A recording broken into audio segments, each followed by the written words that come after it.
નમસ્કાર ખેડૂત મિત્રો, ખેતી અને ખેડૂત યુટ્યુબ ચેનલમાં તમામ દર્શક મિત્રોનું સ્વાગત કરું છું. હું છું રોજસ રાકેશ. તો મિત્રો, આજે આપણે વાત એ કરવાના છીએ કે જે કપાસનો બજાર ભાવ છે, ઘાસડીનો ભાવ છે, એ મિત્રો 60,000ને પણ પાર કરી ગયો છે. કે જે ભાવ જે ખેડૂતો માવઠા દેરીમાં જે ખેડૂતે કપાસ વેચ્યો છે એ 1250 રૂપિયા સિલાઈ અને 1300 રૂપિયામાં વેચ્યો છે. અને અત્યારે ખેડૂત પાસે જે કપાસનો માલ હતો એ બધો ખાલી થઈ ગયો છે. અને મિત્રો કહેવાય ને કે જે અમુક ટકા ખેડૂત પાસે જે કપાસ પડ્યો છે, તો અત્યારે બજારમાં સુધારો થયો છે. જે કપાસની રૂની ગાંસડીનો ભાવ છે એ 60,000ને પાર પણ થઈ ગયો છે. તો આજે તેની વાત કરશું. મિત્રો, આ તમે જો ચેનલમાં ન હોય તો ચેનલને સબસ્ક્રાઈબ કરજો, વિડીયોને લાઈક આપી શેર કરી નાખજો.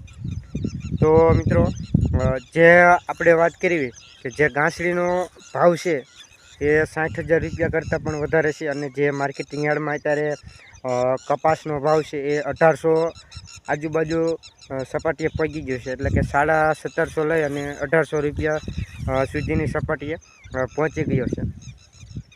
તો મિત્રો, જે આપણે આ યુદ્ધના કારણે આ જે કપાસનો ભાવ છે એ વધવાની શક્યતાઓ એમાં રહેલી છે. કે જે આપણે 2 થી 3 દેશમાં યુદ્ધ ચાલી રહ્યું છે, કે જે આપણે એશિયાના દેશો છે, પશ્ચિમ એશિયાના દેશો, એમાં અત્યારે યુદ્ધ ચાલી રહ્યું છે.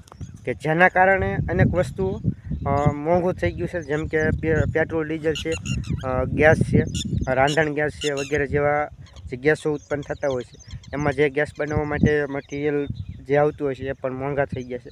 અને જે કપાસના જે ભાવ છે, આ જે રૂઈની ગાંસડી છે અને જે કપાસના ભાવ છે એને જો કોઈ આપણે વાત કરવી વધવાના કારણે, તો જે આપણે કૃત્રિમ જે કપાસ આવે છે, કૃત્રિમ રેસાવાળો, અને એક જે કુદરતી રેસાવાળો હોય છે, તો આજે કૃત્રિમ જે ફાઈબરથી બનતો જે કપાસ હોય છે મિત્રો, એ જેને આપણે રૂ કહી શકાય, તો એ અત્યારે ખૂબ મોંઘું થઈ ગયું છે. એના કારણે જે કપાસનો ભાવ છે એ અત્યારે વધવામાં, એટલે કે તેજીના માહોલમાં ચાલી રહ્યો છે, વધી રહ્યો છે. તો મિત્રો, આજે ખેડૂત પાસે કપાસ નથી રહ્યો. અમુક ટકા કપાસ ખેડૂત પાસે રહ્યો છે. કે જેમ કે મારું ગામ હોય, તમારું ગામ હોય, કે જે તે તમે વિસ્તારનો હોય, તો અમુક 5-10% ખેડૂત પાસે કે જ્યારે કપાસ કદાચ પડ્યો હોય છે. અને બીજો, અત્યારે મિત્રો આવકની વાત કરી કે તો જે માર્કેટિંગ યાર્ડ આપણે સૌરાષ્ટ્ર બોટાદ માર્કેટિંગ યાર્ડ છે, એમાં અત્યારે 20,000 મણથી લઈ અને 50,000 મણ સુધીની આવક થતી હોય છે. મિત્રો, આ જે કપાસ આવે છે એ વેપારીનો પણ હોય છે અને ખેડૂત મિત્રનો પણ કપાસ ખેડૂત પણ લઈને આવતા હોય છે.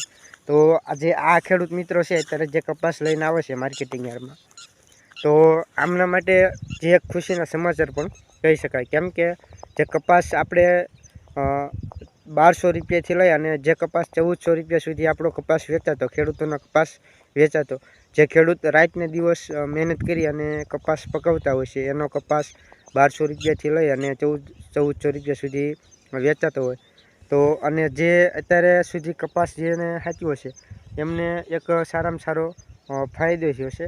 કે 1 મણ એટલે કે 20 કિલો પ્રતિ મણની વાત કરીએ તો એક ખેડૂતને જે આપણે 1700 થી 1800 રૂપિયા ભાવ આવતા હોય છે, કે 1750 રૂપિયા ભાવ આવતા હોય છે, તો આવા ખેડૂતને 1 મણે એટલે કે 20 કિલો દીઠ 300 રૂપિયાથી લઈ અને 400 રૂપિયા સુધીનો ફાયદો થશે. જો અત્યારે ખેડૂત પાસે કપાસ હોય તો, અને ખેડૂત અત્યારે વેચવા જાય તો ખેડૂતને 300 રૂપિયાથી લઈ અને 400 રૂપિયાનો ફાયદો થશે. કેમ કે માર્કેટિંગ યાર્ડમાં મિત્રો કપાસના ભાવ પણ વધ્યા છે અને રૂઈની ગાંસડીમાં જે સરેરાશ ભાવ હોય છે એ પણ અત્યારે તેજીના માહોલ જોવા મળી રહી છે. અત્યારે આપણા દેશમાં પણ આ વર્ષે રૂઈની આયાત બહારથી નિકાસ કર્યો હતો. અને બીજું કે મિત્રો, તમારે જે રૂના ગાંસડીના ભાવ છે એ કઈ રીતે જાણવા, તો મિત્રો આ માહિતી સારી લાગી હોય તો વિડીયોને લાઈક આપી ખેડૂત મિત્ર સુધી શેર કરી, અને ચેનલમાં ન હોય તો ચેનલને સબસ્ક્રાઈબ કરવાનું ના ભૂલતા, અને કમેન્ટમાં તમારો અભિપ્રાય આપજો. જય જવાન, જય કિસાન, તો આ વિડીયોમાં એટલું જ તે. ફરી મળીશું નવા વિડીયોમાં.